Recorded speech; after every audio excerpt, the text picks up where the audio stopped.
Buff Argus versus Tamus. Mas malakas na nga ba si Argus kay Tamus ngayon? Yan ang itatry natin. Paalala lang, hero experiment lang to guys. Inumpisahan namin sa level 5. Pares muna ng item. So inuulit ko, sa totoong game kapag may diskartihan, depende yan sa gumagamit. Ito ay sabayan lang.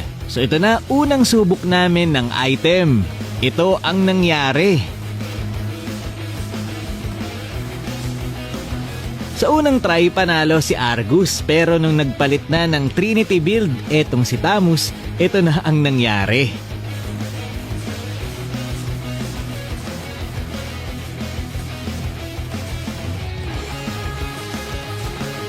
Talo si Argus guys. Sinubukan kong mag-Trinity din, yung talagang attack speed.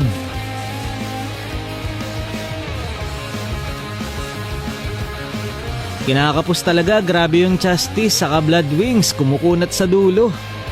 Eto, nagsubok pa ako ng iba pang mga item.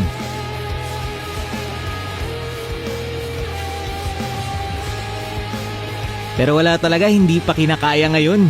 Pero okay lang yun guys, ang mahalaga, si Argus malakas na sa rank game. Dahil yung early game capability ang nabap sa kanya, kaya niya nang makipagsabayan sa early game. Pero kung sabayan lang, grabe, mahirap pa rin talaga si Tamus kalaban.